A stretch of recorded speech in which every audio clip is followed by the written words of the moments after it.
La carretera del jinete.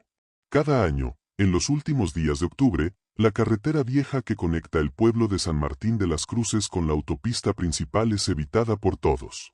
Los locales la llaman el Camino del Jinete, y no es por casualidad. La leyenda cuenta que ahí aparece un espectro sin cabeza montado en un caballo negro como la noche, en busca de venganza, o de una nueva cabeza. Pero eso, claro, eran solo cuentos, o al menos eso pensaba Elisa, una joven fotógrafa urbana que regresaba del norte tras cubrir un evento. Con el GPS sin señal y la noche cayendo, la aplicación de mapas le ofreció una ruta más rápida. A pesar de las advertencias de una anciana en una gasolinera cercana, Elisa tomó el camino. La carretera estaba cubierta de neblina espesa, como si una lengua de humo saliera de la tierra. A mitad del trayecto, el motor de su auto se apagó sin razón aparente. Al bajarse para revisar, el silencio la envolvió. Ni grillos, ni viento, ni siquiera el crujido de las hojas. Entonces lo escuchó. El galope. Rápido, furioso, como truenos golpeando la tierra. Y luego lo vio.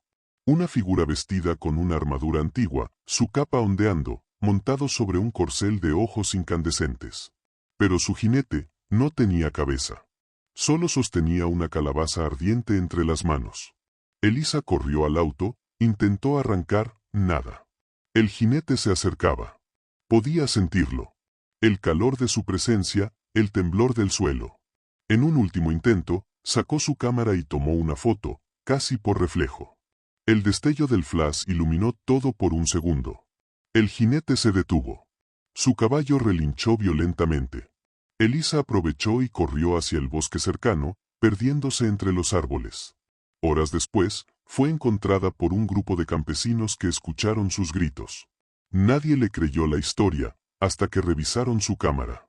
En la última foto se veía, perfectamente nítido, el rostro tallado y en llamas de una calabaza, flotando sobre un cuerpo cubierto de sangre, con una espada antigua alzada, y detrás, su auto, destrozado. Desde entonces, Elisa nunca volvió a tomar una foto. Y cada año, en las noches previas al Día de Muertos, alguien desaparece en esa carretera. Dicen que el jinete no descansa, porque todavía no ha encontrado su cabeza. El ojo de agua. Relato de terror basado en leyendas urbanas de Orizaba, Veracruz. Dicen los abuelos que el ojo de agua de Orizaba no siempre fue un lugar tranquilo. Mucho antes de que se convirtiera en sitio turístico, era temido por los pueblos cercanos.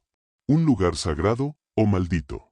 Clara, una joven estudiante de biología, llegó a Orizaba para investigar los cuerpos de agua de la región. Fascinada por la pureza del ojo de agua, se obsesionó con un rumor antiguo, que bajo sus aguas había un pozo sin fondo que conectaba con otro mundo. Una noche, Clara regresó sola, decidida a sumergirse con su equipo de buceo. Quería comprobar la profundidad real del manantial. Mientras se preparaba, una anciana se le acercó desde las sombras del bosque. «No busques lo que duerme en el fondo», le dijo con voz grave. «Ese ojo no solo ve, también recuerda». Clara ignoró la advertencia. Se sumergió justo al anochecer. Los primeros metros fueron normales. El agua era cristalina, hasta que todo se volvió negro. Un abismo. Las luces de su linterna no atravesaban la oscuridad. Y entonces, sintió que algo la observaba. Un ojo enorme, brillante, como de reptil, se abrió frente a ella en la profundidad. Y detrás, sombras con formas humanas, ahogadas. De bocas abiertas. Manos extendidas. Clara nadó con desesperación, pero no llegó a la superficie. Dicen que su cuerpo nunca fue encontrado. Pero semanas después, un turista capturó una foto del manantial. En la imagen, el reflejo del agua mostraba un rostro de mujer gritando, y un ojo gigante abriéndose en medio del remolino. Desde entonces, nadie nada ahí de noche. Y los locales aseguran que en ciertas madrugadas, si te asomas al borde del ojo de agua, verás tu reflejo mirándote fijamente, aunque tú no estés ahí. Porque el ojo no está en el agua, está en ti. Los chaneques de la Casa Vieja. En un pequeño pueblo escondido entre montañas y ríos caudalosos, vivía doña Ramona, una mujer fuerte de carácter, acostumbrada a enfrentarse sola a la vida. Criaba a sus 3 hijos en una casa antigua que había heredado de sus abuelos. La vivienda, de madera oscura y techo de lámina oxidada, crujía por las noches como si respirara. Todo comenzó una madrugada de verano.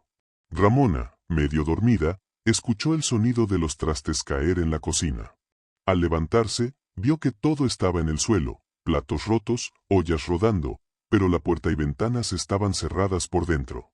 Pensó que era obra de ratas, hasta que vio unas pequeñas huellas embarradas de lodo que se perdían hacia el patio. Las noches siguientes, los ruidos continuaron. Sin embargo, una vez, al ir a revisar, alcanzó a verlos, pequeñas figuras oscuras, de menos de 1 metro, con ojos amarillos y sonrisas torcidas. Sus pies eran como garras y sus manos, largas y delgadas. Se movían con agilidad imposible, trepando por las paredes como insectos. No solo tiraban los trastes. Comenzaron a abrir las cunas, a susurrar cosas incomprensibles al oído de los niños mientras dormían. Ramona despertaba con los llantos de sus hijos y los encontraba a punto de ser arrastrados hacia la puerta, que misteriosamente aparecía abierta de par en par. La mujer, aterrada pero decidida, tomó su escoba y les gritó con una voz que parecía retumbar en toda la casa. «Váyanse de aquí, malditos. No se llevan a mis hijos». Cada vez que lograba espantarlos, dejaban atrás un olor extraño, como de tierra húmeda y hojas podridas, y risas apagadas que se alejaban hacia el monte. Una noche de tormenta, Ramona vio como uno de ellos, más alto y delgado que los demás, estaba dentro del cuarto de los niños. Sus ojos brillaban como carbones encendidos y su piel era de un gris enfermizo. Lo vio cargar a su hijo menor y, sin pensarlo, se abalanzó sobre él, golpeándolo con la escoba hasta hacerlo desaparecer en una nube oscura. Desde entonces, las apariciones disminuyeron, pero nunca cesaron del todo. A veces, en la madrugada, Ramona aún escucha pasos pequeños y risas desde el patio. Y aunque ya pasaron muchos años, les advierte a sus nietos que si juegan cerca del río o el bosque, deben regresar antes del anochecer, porque los chaneques todavía los buscan. Se dice en el pueblo que esos seres no solo se llevan a los niños para perderlos en el monte, sino que roban su sombra para que jamás puedan regresar a casa. El rostro del caballo. En un pequeño pueblo rodeado de colinas y bosques densos, donde las leyendas se mezclaban con la superstición, comenzó a circular un rumor inquietante. Un joven enmascarado con cabeza de caballo aparecía en las noches brumosas, acechando a quienes caminaban solos. Su nombre era Iván, un chico solitario de 19 años que vivía con su abuela. Desde niño, había sido retraído, callado, pero también propenso a ataques de ira y visiones extrañas. Decía escuchar voces, ver figuras que susurraban desde las esquinas, sombras que lo seguían sin moverse. Todo cambió la noche que encontró la máscara. Era de cuero viejo, ennegrecida por el tiempo. Tenía forma de cabeza de caballo, con ojos vacíos y una expresión fija, grotesca, como si estuviera a punto de relinchar o de gritar. La descubrió en el granero abandonado de su abuelo, debajo de unas tablas sueltas, como si alguien la hubiese enterrado ahí a propósito. Desde el momento en que se la puso, algo entró en él. Ya no era Iván. Su voz cambió.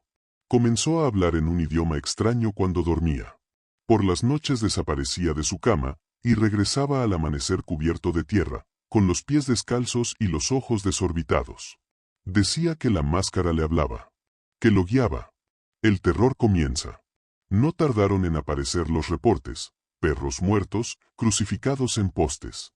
Gente desaparecida en caminos rurales. Testigos aterrados describían a un joven con una máscara de caballo que caminaba torcido, con movimientos espasmódicos, como si algo invisible tirara de sus miembros. La criatura no corre. Te observa. Y cuando parpadeas, ya está frente a ti, dijo una de las pocas personas que sobrevivieron al encuentro. Un grupo de jóvenes intentó capturarlo una noche. Querían demostrar que solo era un loco disfrazado. Pero uno desapareció, y los otros 2 fueron hallados con cortes simétricos en la cara, como si una pezuña invisible los hubiese marcado.